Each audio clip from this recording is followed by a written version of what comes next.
started this, I said that I was going to take my time and go through, but I've been in a hurry to shorten it as the new year has taken place, and I've been in prayer. There are a number of topics and there are a number of things that God is impressing upon my heart that I want to share, particularly beginning in the month of January, because it is the first fruits of the year. And so part three is, I'm going to pause after we finish part three to go into a different place in my teaching, relating to who we are in our time as the Church of Acts for 2024, and who we are in this generational dispensation.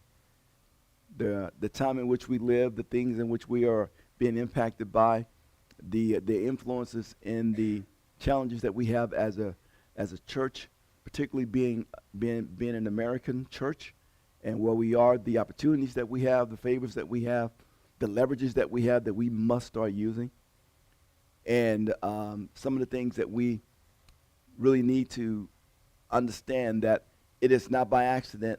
God is not taken by surprise by none of the things that are happening around us or in the world altogether. And it's up to us at this point in time to seize the moment, not just be carried by the moment, but to seize the moment, because we only have a season in order to be effective. We only have a season in order to make this life count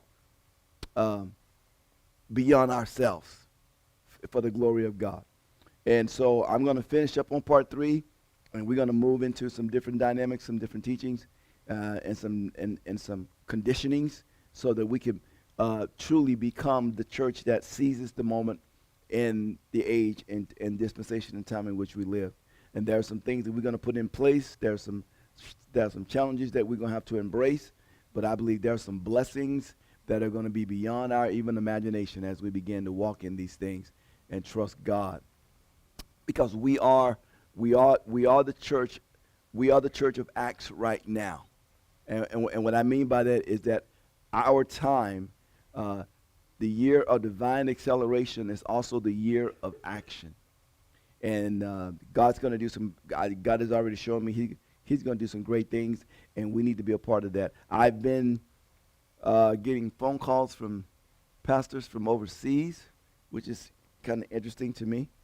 I've been invited to come to Australia. I've been invited to go to the Philippines. I've been invited to go to England, and all of this is happening within the last, I guess, 3 weeks. And I really haven't even been able to get my mind to it, because, well, of course, you know what's going on. My wife been sick. I've been sick. The house is sick.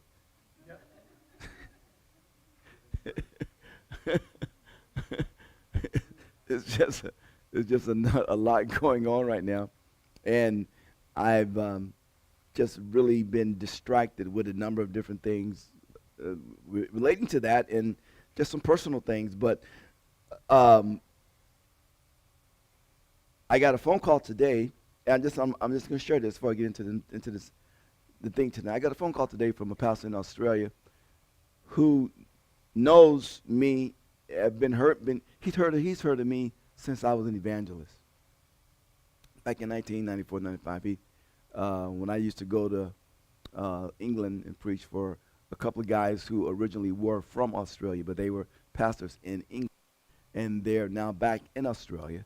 And so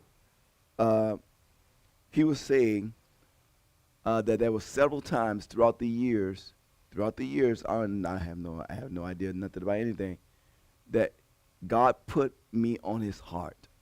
Now, this guy's not even in the fellowship, never been in the fellowship, but he knew people that were connected.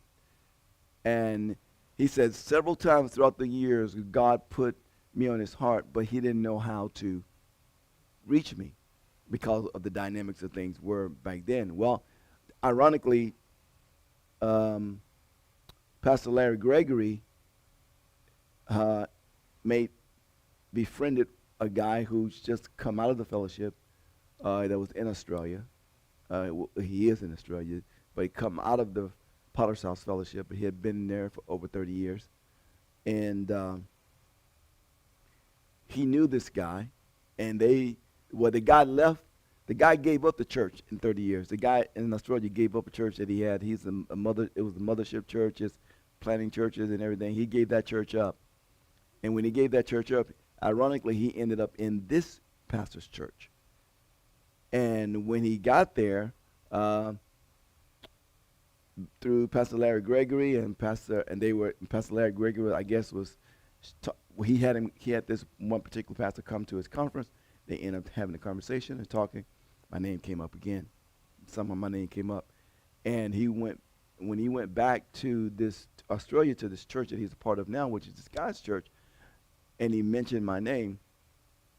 He says he was so excited, so he called me today, and was saying just how excited it is. And long story short, they're setting me up to go there in May. And so he said that there's a number. He said there's a number of churches over there that he really want me to connect with. But he says, but there's also some churches here stateside that he wants us to be praying for, and he maybe help spearhead some things for him. He has churches in Virginia. Well, he has one in Virginia, and he's now trying to get a church. He's trying to pioneer a church in Dallas. And so he's open to. He's just talking like he's been knowing me all my life, and I'm trying to be comfortable in the conversation, and feel awkward at the same time because I don't know him. I never heard of him. He knows more about me than I know anything about him. But in May, I'm going to be going there, and I'm going to be ministering. He wants me to minister. He says as soon as he heard that he could make a connection, God told him to have me come and preach for him on Pentecost Sunday. So there we go. Some things. This is what's happening. He's got some friends that are going to be there during this time. Different pastors from around the world that's going to be at his church, and it's just a crazy thing what God is doing.